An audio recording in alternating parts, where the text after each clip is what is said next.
Então olha lá para a tia Carol, os irmãos podem estar sentados, os que vão para a salinha, que possam ir, serem abençoados lá. Os adultos fiquem. Que bom que você está aqui.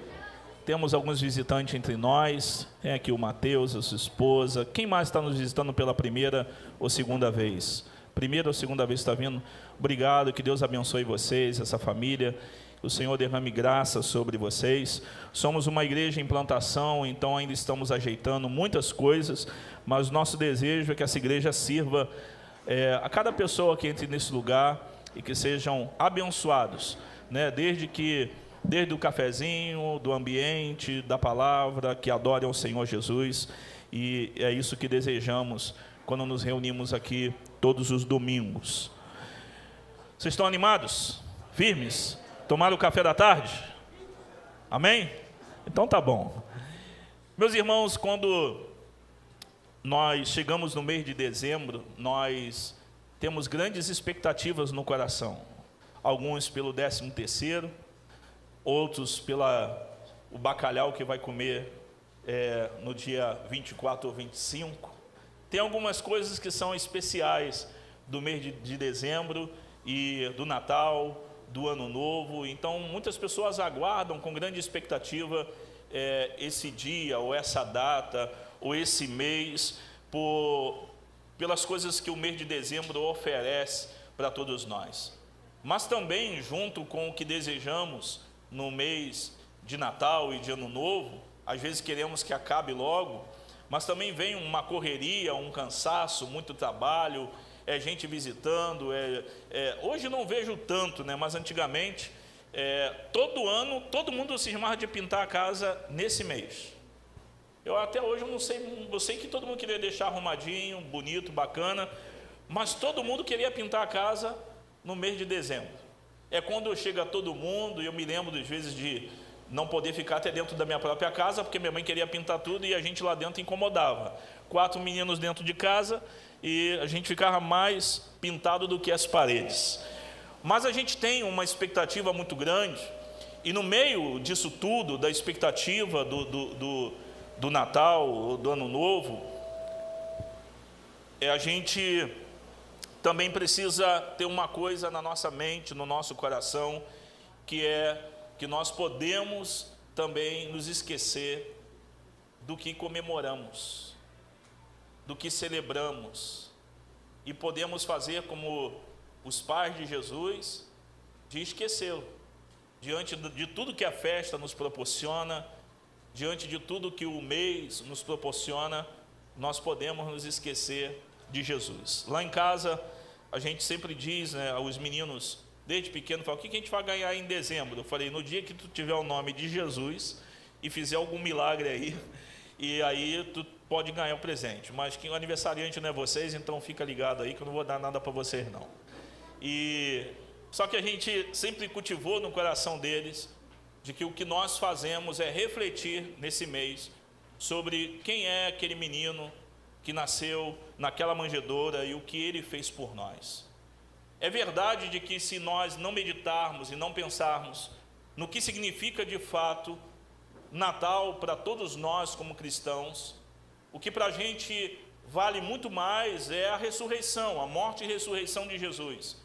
Mas se também não olharmos para a manjedoura e olhar para o bebê que nasceu em Belém, com um olhar bíblico, com um olhar de verdade cristocêntrico, porque nós podemos falar de Jesus sem ser cristocêntrico. Esse absurdo existe.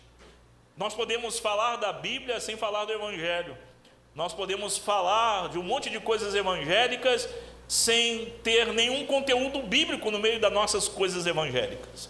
E quando nós vamos pensando sobre toda essa realidade, a gente se depara com essa afirmativa de que sem Jesus não tem Natal. Não tem como ter Natal sem Jesus.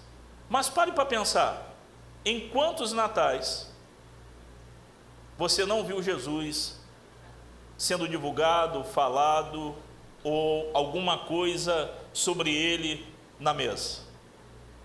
Quantos meses de dezembro que nós não vimos, não experimentamos e não olhamos para o Natal sem Jesus? Quantas vezes? Um exemplo é que você pode andar pela cidade, você pode andar pelos shoppings, dificilmente você vai ver manjedouras, você vai ver o Papai Noel.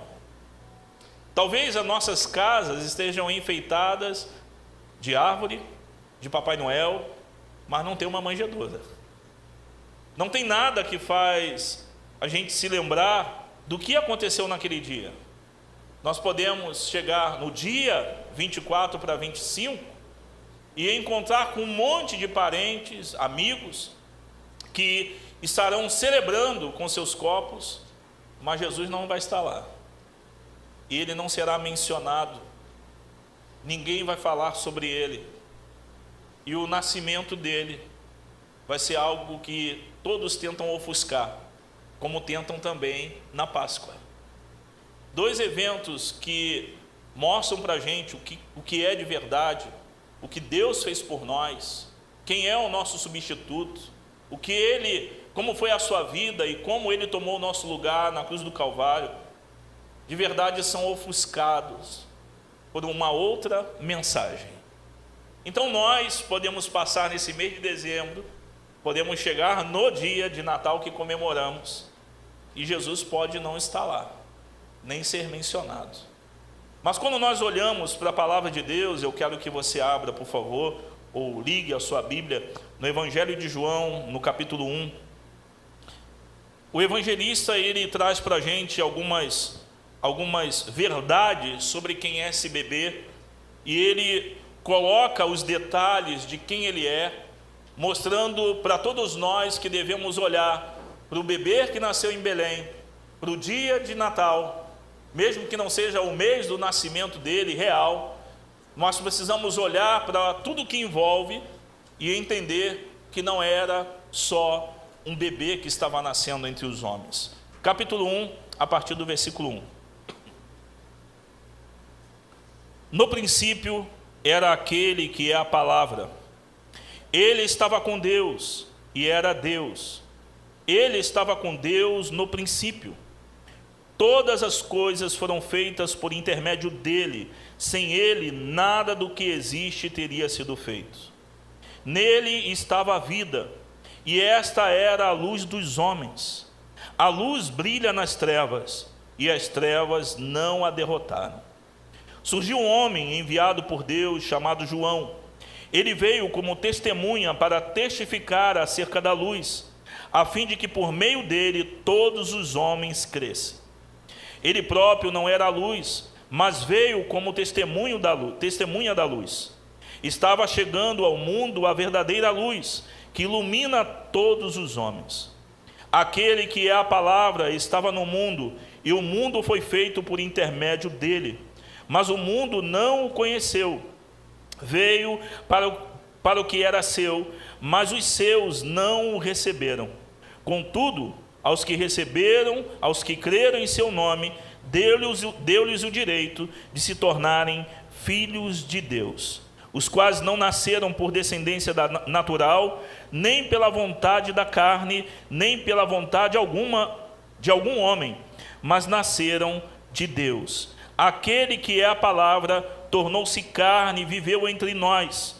Vimos a sua glória, glória como do unigênito vindo do Pai, cheio de graça e de verdade. Cheio de graça e de verdade.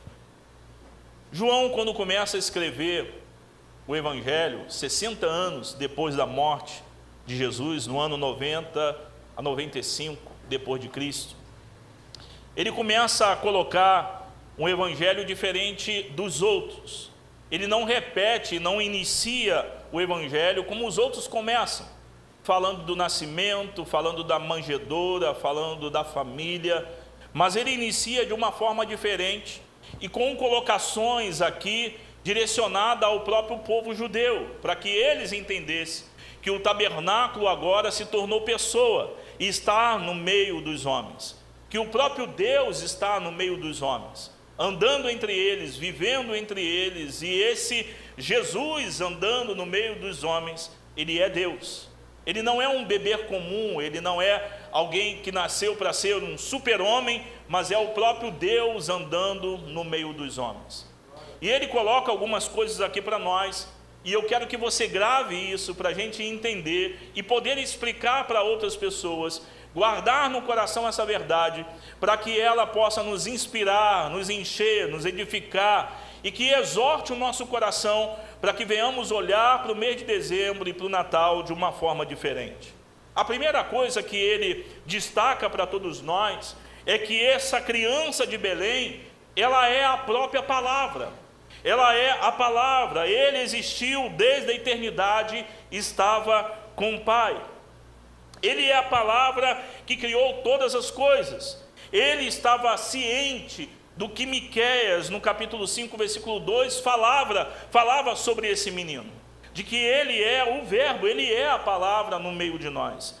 Ele expressa essa plenitude da encarnação, quando ele diz que o verbo se fez carne e habitou entre nós, é que a palavra do princípio, a palavra que criou todas as coisas, a palavra que trouxe à existência todas as coisas, agora está no meio dos homens, e é esse bebê, essa criança nascida em Belém, ela é a palavra em pessoa, agora encarnada, e mostrando para todos que uma nova humanidade, coisas novas podem surgir através dele e por meio dele, de ninguém mais.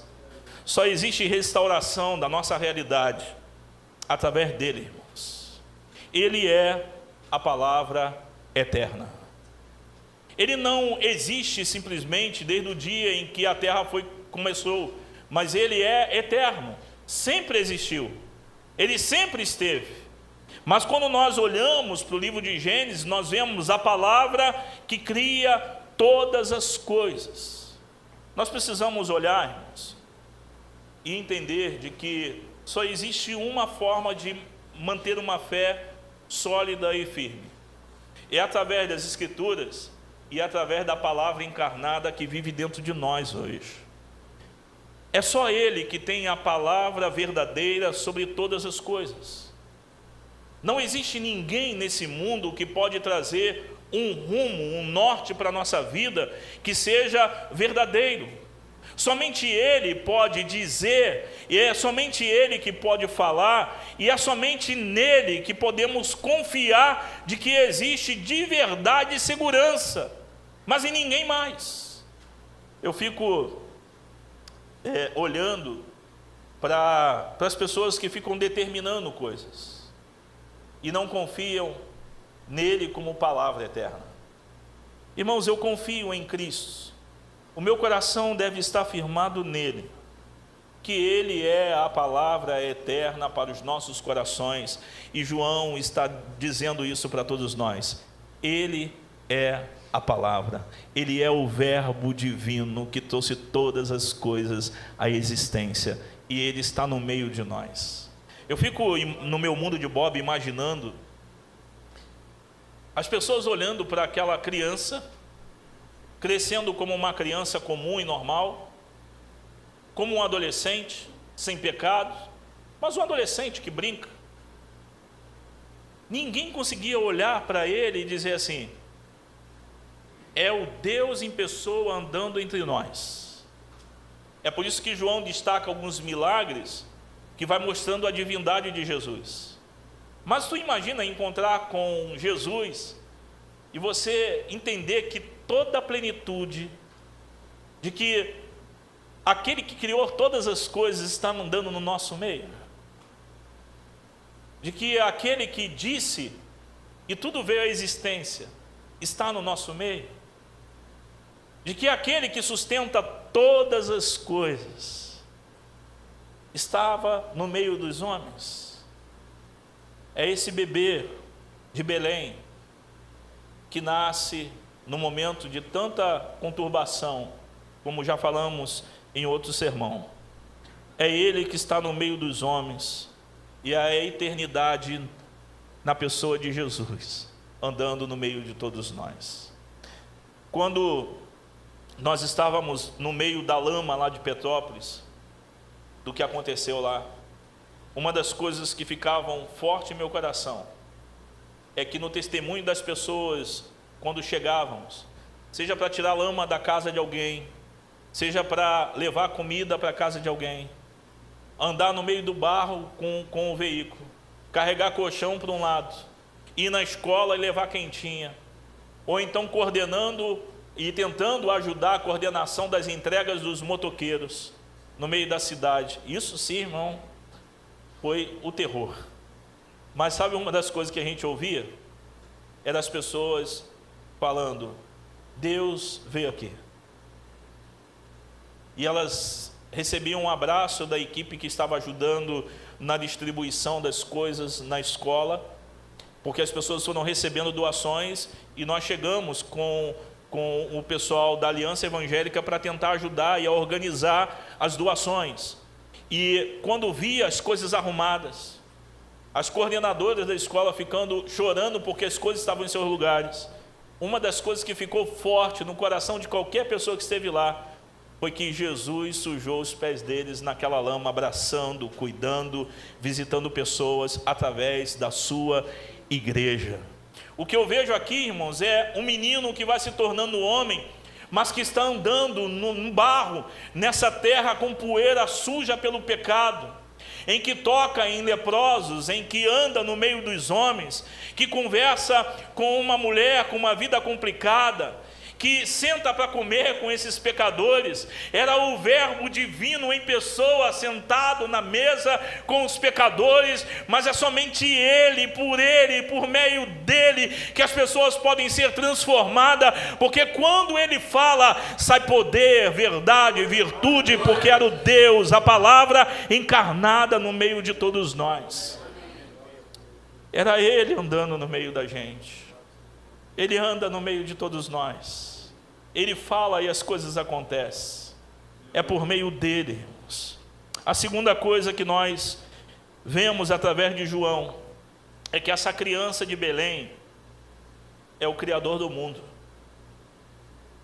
Essa criança de Belém, esse pequenino de Belém, foi o Criador de tudo o que existe. Olha o versículo 3. Todas as coisas foram feitas por meio dele. Sem ele, nada do que existe teria sido feito. É claro que João está falando aqui depois que Jesus morreu, ressuscitou. Mas você imagina alguém apontando para a manjedoura e dizendo isso? Todas as coisas foram feitas por meio desse bebê. Por intermédio dele, sem ele, nada do que existe teria sido feito. Se você estivesse lá do lado, você olharia para o bebê e escutaria uma coisa dessa, o que você ia falar? Esse cara, eu acho que esse profeta aí tá... Ele fez tudo. Ele é o Criador de todas as coisas. Quando nós olhamos para o livro de Gênesis, quando fala da criação, é ele que diz, e as coisas passam a existir. É ele em ação, e as coisas passam a existir. Ele diz, e as coisas vêm à existência. Hebreus enfatiza novamente, capítulo 1, versículo 2, essa realidade. E Paulo ensina em Colossenses, capítulo 1, versículo 16, que foi assim que aconteceu de verdade. Foi por meio dele, foi pela palavra, e ele é o Criador do mundo, irmãos. Nós não servimos a um Jesus fraco. Nós não servimos um Jesus que é colocado na cadeira e as pessoas colocam... Eu já compartilhei isso aqui com vocês, dessa vez que eu escutei alguém dizendo para botar Jesus sentado na cadeira e dizer para ele: olha, se você não fizer isso em tantos dias, eu desvio. Jesus não é... Eu não tenho nada a ver com Jesus. Eu acho que algumas fagulhas de coisa parecida dele. Mas se fosse eu ia falar: quer passagem? Quer dinheiro para ir? Quer que eu pague um Uber? Você imagina alguém fazer isso com Jesus? Senta aqui que a gente vai bater um papo agora, e se você não fizer isso, eu vou embora. Irmãos, Jesus não é essa pessoa. Jesus é o Criador do mundo. é o Criador de todas as coisas. É Ele, é esse menino, é o Criador de todas as coisas. E nós servimos aquele que criou todas as coisas e não alguém que foi criado. Nós servimos o Deus que criou todas as coisas. Ele é poderoso, Ele é onipresente, Ele é onisciente, Ele é o El Shaddai, Ele é o Senhor das nossas vidas, Ele é o Criador de todas as coisas. Então eu ando de cabeça erguida, sabendo que o meu Salvador é o Criador do mundo. E o diabo, o mundo, o sistema tem que se dobrar diante dele, porque um dia todos se dobrarão diante dele e confessarão o seu nome, porque ele é o Criador do mundo. Você teme às vezes coisas pequenas. Às vezes nós estamos com medo de coisas simples. Estamos com medo se vão fechar as igrejas. A gente ainda ouve cristãos com esses medos. Vão fechar a igreja. Vão acabar com tudo. O Brasil vai virar comunista. E daí, irmãos? Eu sirvo alguém que criou o mundo. E se ele deixar um dia isso acontecer, ele tem algum propósito nisso. Mas a convicção que eu tenho é que aquele que segura minhas mãos é mais poderoso do que os meus medos, minhas preocupações, e Ele é capaz de me sustentar como sustenta o universo. Ele sustenta os planetas, estrelas, Ele sustenta todas as coisas, Ele é o Criador, então Ele sustenta nossas pequenas vidas também. Ele sustenta nossas vidas. Não precisamos de ninguém, irmãos. Nós só precisamos dele, que é o Criador do mundo e de todas as coisas. A terceira coisa que João deixa para a gente é que esse menino de Belém, ele é a vida do mundo. Ele é a vida do mundo. O verbo feito carne era o recipiente da vida em seu estado mais puro. Era a vida, nele estava a vida, nele estava a vida. E essa vida veio ao mundo. Agora olha a realidade de que a vida verdadeira vem ao mundo que está morto, que jaz no maligno.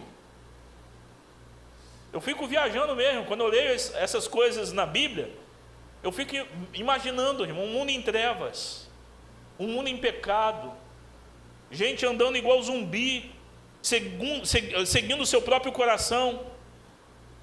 E a eternidade visita a terra, e a vida vai para o ventre de uma mulher, e a vida verdadeira se torna um bebê, e a vida verdadeira começa a andar entre os homens, e todos que ele tocam passam a viver, e todos que ele chama passam a viver, e todos que ele tem contato passam a viver, porque ele é a vida verdadeira. E quando ele penetra na vida daqueles que estão mortos, essas pessoas passam a enxergar a vida, a realidade de uma forma diferente, porque agora eles têm vida. Porque eles têm vida. Jesus se declarou como a verdade e a vida, o único caminho, a única verdade e a única vida que vale a pena viver. João 14, versículo 6, deixa isso bem claro para todos nós, de que Ele veio ao mundo, e essa vida que veio ao mundo é o único caminho, não existe outro, é a única verdade, e é a única vida que vale a pena viver. Quando eu conheci Cristo, irmãos, eu fui apresentado a um caminho diferente do qual eu vivia. E eu coloquei os meus pés no caminho dele, nele, que é o próprio caminho. De vez em quando meus pés queriam pegar uma via alternativa, mas ele me sustentou no caminho dele, porque ele é o caminho. O caminho, a vida eterna, a vida verdadeira não são os nossos 5 passos, não são o que os coaches nos ensinam. Eu passei essa semana olhando o que tinha em comum entre os coaches, mas todos eles estão mostrando para as pessoas uma via. Eu não sou coach, não sou contra o coach que trabalha de verdade, irmãos. Eu sou contra esses doido que anda por aí misturando tudo, mas quem trabalha de verdade como coach em empresas, quem estudou para ser, não tem problema não. O grande problema é com aqueles que misturam com a palavra e fica causando essa doideira toda que a gente vê por aí. Mas eu fui apresentado ao único caminho, porque eu já tinha experimentado alguns, eu já tinha andado por alguns. E o nosso coração mentiroso que acredita em Saci Pererê, ele fica sempre mostrando para a gente um caminho diferente. Agora é por aqui, não, agora é por ali, agora sim eu vou ser feliz que eu estou no lugar certo.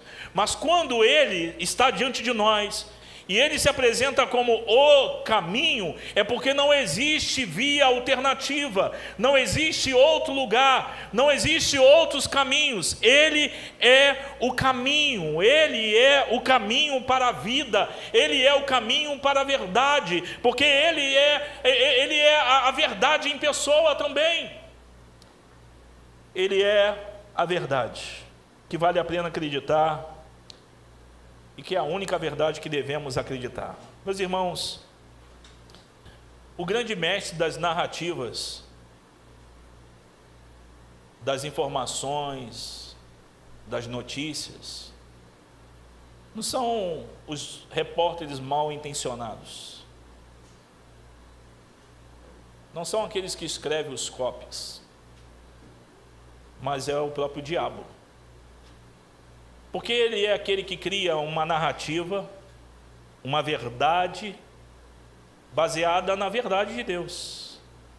Eva tinha a verdade de Deus, Adão tinha a verdade de Deus, e eles guiavam a vida deles, a realidade deles, a família, o relacionamento, em uma só palavra que tinha no jardim, e era a verdade de Deus. O diabo pega a verdade de Deus, manipula, coloca algumas coisinhas lá e apresenta para ela uma nova proposta da verdade, sugerindo que Deus não era tão bom assim, que estava ocultando deles algo melhor do que ele tinha apresentado. Talvez Deus esteja ocultando de você algo bom. No dia que vocês desobedecerem e comerem, no dia que vocês comerem, vocês serão como Deus. Em quem Eva acredita? Na narrativa da serpente, que foi criada baseada na verdade. É por isso que Jesus nasce e começa a andar entre os homens. Essa vida que está no meio dos homens. Ele diz para todos que estavam guiando suas vidas pelas narrativas da serpente, pelo engano do coração, e ele diz: eu sou a verdade. É nele que devemos guiar nossas vidas, é nele que devemos firmar nossos pensamentos, nossos desejos, é nele que devemos guiar o nosso coração e colocar nessa verdade, e não acreditar naquilo que o nosso coração enganoso diz para nós, nem aquilo que o diabo, nem aquilo que as narrativas desse mundo, nem aquilo que vamos escutando por aí, mas nós temos uma verdade sobre todas as mentiras, e se andarmos em Cristo Jesus, nós vamos andar em verdade e não pela mentira, irmãos. Ele é o único que pode guiar os nossos corações nesse mundo tenebroso, nesses caminhos que são apresentados, porque Ele é a verdade sobre todas as coisas. Mas nós temos a tendência de acreditar naquilo que diz o nosso coração, naquilo que diz os profetas, naquilo que diz a galera da revelação, naquilo que diz a televisão, e temos dificuldade de acreditar naquilo que o próprio Cristo diz: eu sou a verdade que você tanto busca. É Ele é essa verdade que os nossos corações estão buscando. Ele é a única verdade, Ele é a única vida, irmãos. Ele é a única vida. A mulher samaritana estava vivendo a vida dela, mas quando ela experimenta da água da vida que está diante dela, ela passa a viver. Todos que estiveram diante da vida verdadeira passaram a ter vida. Se você está aqui, foi porque essa vida tocou em você, tocou no seu coração, tocou no seu corpo. Porque quando Cristo vem e se torna o Senhor das nossas vidas, o caminho das nossas vidas, e a nossa vida, a nossa única vida, não existe forma de viver de outro jeito, irmãos. Dá para sentir na pele, dá para sentir no coração, porque o Verbo que encarnou e se tornou um bebê, ele morreu e ressuscitou, mas nós temos ele vivendo dentro de nós. Nós temos a água da vida dentro de nós, nós temos a verdade dentro de nós, nós temos o caminho dentro de nós, nós temos essa água que borbulha dentro de nós. Então nós temos convicção, nós sabemos, mas também pode ser sentida, porque ele está encarnado em nós. O Evangelho deve estar encarnado em nossas vidas, fazer parte do nosso DNA, do nosso corpo, da nossa alma, do nosso espírito, da nossa vida, dos nossos pensamentos. O Evangelho precisa estar encarnado em nós, senão nós não vamos experimentar transformação, mudanças, e é só Ele que pode fazer isso. Nos esforçamos tanto para mudar. Mudamos alguns aspectos sociais e algumas coisinhas, mas se tornar parecido com Jesus, só o Espírito de Deus pode fazer esse trabalho em nossas vidas. Porque se tivesse outro jeito, nesses anos de pastor, já tinha ungido um bom taco de beisebol e ia transformar a vida de muita gente. Mas como não dá, tem que orar para que Deus faça o trabalho dele. Às vezes, como os pregadores se equivocam em tentar mudar a vida das pessoas, insistindo até que elas aceitem uma oração, alguma coisa. Mas eu tenho experimentado uma coisa também, irmãos, é que se o Espírito Santo não fizer esse trabalho, é uma questão de tempo, é uma questão de uma mudança de alguns meses, até alguns anos. Mas escravo de Cristo só se torna quando o Espírito de Deus fura as orelhas e você se dobra diante dele e tem ele como a sua única opção e nada mais. Eu não sei desviar porque eu não tenho outra opção, porque minha única opção é Jesus, o Salvador do mundo, e Ele é a única vida que eu tenho para viver, e é verdadeira, e é ela que devemos experimentar. Não vamos ter essa vida em lugar nenhum, porque Ele é a vida verdadeira, e essa vida que Ele oferece para nós, ela não é uma vida terrena boa de 60 a 70 anos somente. Nós às vezes estamos buscando uma vida boa até os 70, 80 anos, segurança financeira, boa saúde, um lugar bom para morar. Eu não tenho sonho de casa própria, eu tenho sonho de motorhome. Um motorhome para eu viver por aí, para que ele me dê vontade de dirigir também, porque eu quero um motorhome, mas não gosto de dirigir. Mas a Michele está tirando a carteira e vai ser ela, então. Não é isso que ele oferece para a gente. Mas é isso que as pessoas estão vendendo, infelizmente, até nas igrejas evangélicas, vendendo de que, meu irmão, eu creio, de que quem tem a vida verdadeira tem prosperidade na sua vida. Mas quem vive em função de buscar uma vida boa aqui nessa terra, nunca vai experimentar a vida verdadeira que Ele estava oferecendo, que é uma vida na eternidade, é uma vida celestial. E quem experimenta a vida eterna, quem experimenta Jesus, tem pé na terra, experimentando das realidades e as bênçãos daqui. Mas, meus irmãos, tem a cabeça e o coração no céu, na eternidade, experimentando já aquilo que vamos experimentar de forma definitiva na eternidade. Então o crente, ele tem pé na terra, desfruta, é abençoado aqui, mas o que ele almeja de verdade é onde está o coração e a mente, é na eternidade. Eu aguardo Jesus voltar para buscar a igreja, porque é lá que está o meu tesouro, e o meu coração tem que acompanhar. Ele é a vida também que vence a própria morte, irmãos. Todos os homens morreram e não voltaram, não venceram. Todos desceram à sepultura e não voltaram. Você pode se dobrar diante de qualquer intitulado Deus desse mundo, ou profetas desse mundo. Desde Buda a Maomé, nenhum deles voltou.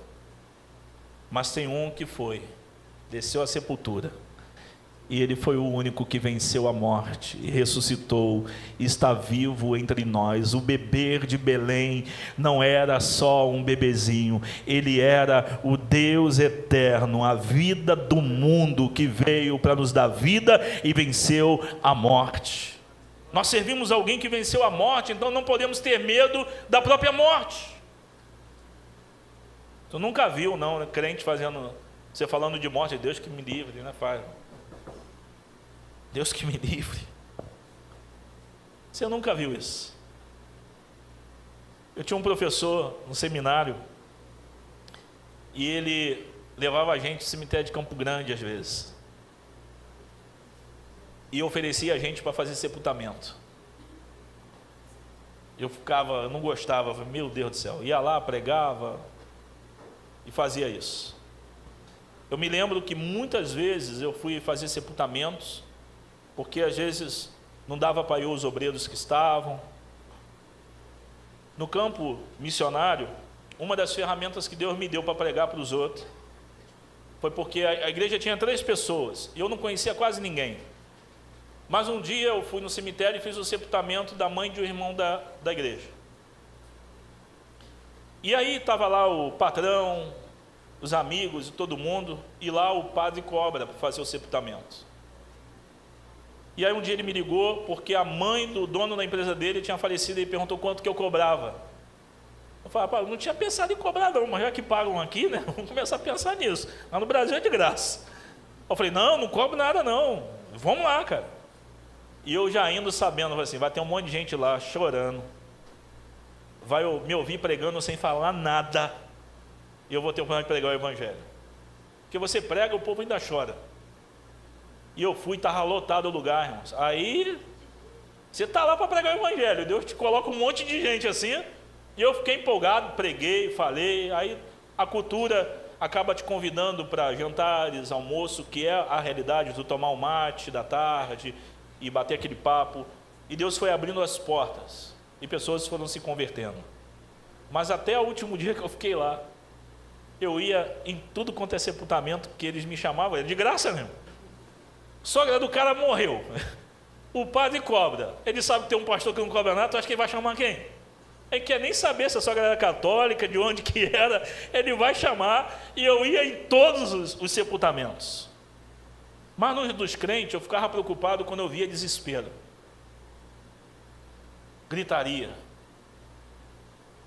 e eu ficava pensando, será que eles sabem de que essa pessoa vai ter um encontro com aquele que venceu a própria morte? De que nós aqui somos peregrinos, estamos de passagem, e a morte será um instrumento de Deus de nos levar ao encontro daquele que venceu a própria morte. Eu não estou dizendo para você desejar o dia da sua morte, mas para que você dê à sua família essa perspectiva de que eu indo, ninguém ore para eu voltar, senão vou ficar bravo, porque eu vou estar com Jesus, eu vou estar com Ele. A gente ora para ressuscitar pessoas de 90 anos, a gente quer que as pessoas que falecem já no final da vida, que eles voltem. Eu conversava com minha falecida avó e dizia, a senhora não pode ir, a senhora não pode ir, até que um dia ela olhou e falou assim, então vamos trocar de corpo, tu fica com esse velho, eu fico com o novo. Eu falei, avó, não tem jeito não, então pode ir. E ela estava dizendo, sabe o quê? Todos os seres humanos vão chegar no final da vida, cansados, alguns enfermos, com dificuldade, e é nessa hora que as pessoas, mesmo sem Jesus, desejam ir. Então é nesse momento que precisamos ter em nossos corações a convicção de que a vida do mundo veio, de que a vida do mundo se tornou a nossa vida e de que agora nós vamos nos encontrar com Ele. Então, quando estivermos diante da morte, que Ele seja exaltado e glorificado, porque Ele é a vida do mundo e nós tivemos um encontro com ela. Ele é aquele que venceu a morte. A quarta coisa que João deixa claro para todos nós, irmãos, nesse texto que acabamos de ler, é que essa criança de Belém é a luz do mundo. A luz do mundo. João Batista não era a luz do mundo, mas ele era a luz dos homens. Versículo 4: nele estava a vida, e esta era a luz dos homens. A luz brilha onde, irmãos? Nas trevas. E as trevas não a derrotaram. Nós somos luz do mundo. Ou melhor seria, lamparinas desse mundo. Jesus é a luz do mundo. E Ele iluminou esse mundo em trevas, irmãos. Ele iluminou esse mundo em trevas, mas Ele iluminou as trevas que existiam dentro dos homens. Davi, quando diz: vê se há em mim algum caminho mau, vê se há em mim. Todas as vezes que eu leio e que eu penso, eu fico imaginando essa luz iluminando o meu interior e mostrando todos os caminhos maus do meu coração.